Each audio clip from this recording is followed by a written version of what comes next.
You guys ever be driving and you wish that you could just get one red light so you can plug in your phone or, you know, set your camera up while you're driving?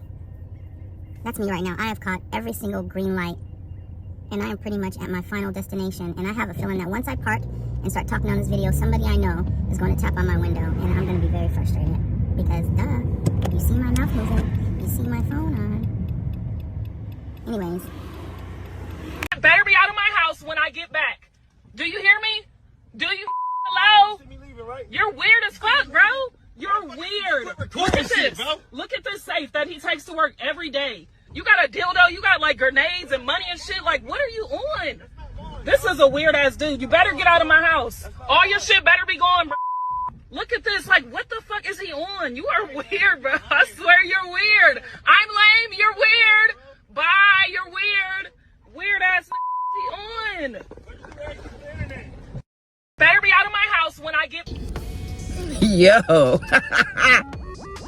I don't know what old buddy got going on in this briefcase. But whoo! I'm trying to think, which I think she should have. I would have thought about all the possibilities of what he could have possibly been doing with that combination of objects in his briefcase. Now, with my average logical mindedness, my first thought honestly was that he was a trained assassin. Like he was a hired hitman, and the doohickey along with the grenades and the guns and the bullets is probably part of his torture mechanisms, his torture tactics. So he's sticking things where they ain't supposed to be stuck, and he's pistol whipping. I don't know. Either way, he ain't nothing to play with. But seriously though,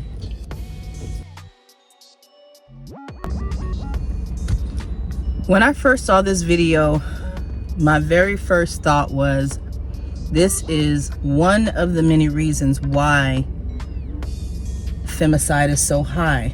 Because you have immature women like this that take the secrets of men and publicize it, or you embarrass them to a point to where their only thought of recourse is to get rid of you. Because the anger is so strong, the betrayal is so strong. In a situation like that, the best thing to do is let that man know, this is not something I want to be a part of. I don't know what you got going on, but I'm no longer interested. Let's just part ways. I will keep this to myself. We don't have to discuss it, and cut ties. But to go online and to publicly blast somebody for their personal indiscretions is wrong. I don't care how betrayed you feel. I don't care how much you're in your feelings. There's a right and a wrong way to do things. And when you guys are exposing these men, they are going to retaliate. Gone are the days where a man tucks his head between his legs and then walks off and just deals with it. No. These men are fighting back, and these men are getting even. And the more it's happening and the more it's being publicized on TV and through social media, the more people think that this is a viable option.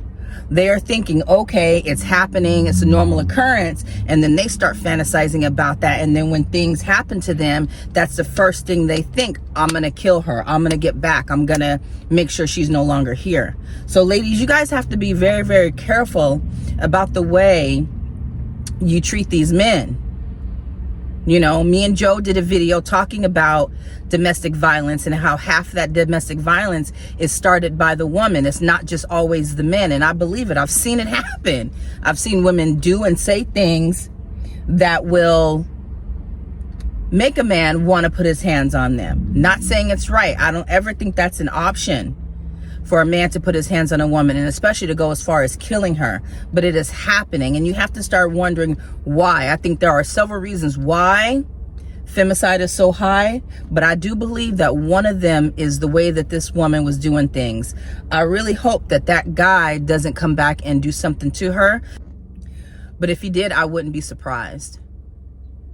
You know, there's a lot of men out here that feel that women are not your friends and that certain things you have to keep to yourself. And I will have to agree with him. That's what I'm saying, bro. Women are not your loyal friend. Not that they can't be by your side and things are going good, but don't think fantasy way. Things can take a turn so fast. I've been through it myself. I've seen it myself. I've seen women and their little games come back to bite them in the ass. You can absolutely make a mistake and leave the wrong guy and want him back and not be able to get him back because now he sees what you're capable of. You know, everybody is not your friend. Your partner is not your friend. I had a conversation with my former pastor last week, and I mentioned something about his wife being his best friend. And he said, oh, no, don't ever get that twisted. No. He goes, my wife is, no. I have my friends. She has your friend. She has her friends. You know, he said there's certain things that you can't just go to your spouse about. There's certain things you just can't go to your boyfriend or your girlfriend about. Certain things you have to keep to yourself, or you have to have a trusted person that you can reveal certain things to. Everything can't be told. And it makes sense to me because I always hear, he said, don't let the social media and whatever you hear fool you. The wife being your best friend, your husband being, no, false. They can't be. And I totally understand that, because people will take your secrets and use it against you, or like this young lady did, publicly blast you, you know? And I think it's unfortunate. It shouldn't be that way. I think the person that you lay down in the bed with should be your closest confidant. But it's showing time after time that maybe that's not the best way to be.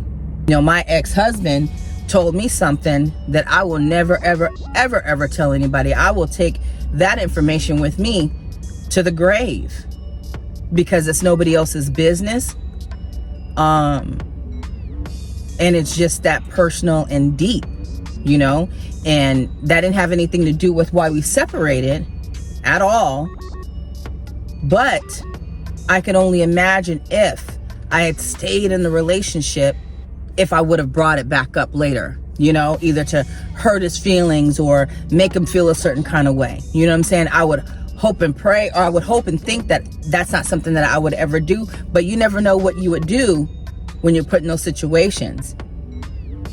And these men these days, they're feeling backed into a corner when they're dealing with this caliber of woman who would publicly put them on blast for the world to see. And I know that clip has gone viral because I was able to see it. So ladies, we got to be careful out here. Here's my thing though. If you know that you are a petty individual, if you know that you have that type of character in you and you're dating a guy, just be prepared to have to defend yourself at a future date. Just be prepared that you might want to watch your back and sleep with one eye open if you're willing to go this far to publicly embarrass somebody because your feelings are hurt. Stay strapped. Stay strapped, because if you're willing to go out there and blast somebody, you know, be prepared for the men to say, I don't have to take this. Not from you. Yes, I was wrong, but you don't have to put my personal business like this out there on the streets. So if you know you're a petty person, stay strapped and be ready to fight, because these men out here, they not playing these days. And that's all I got.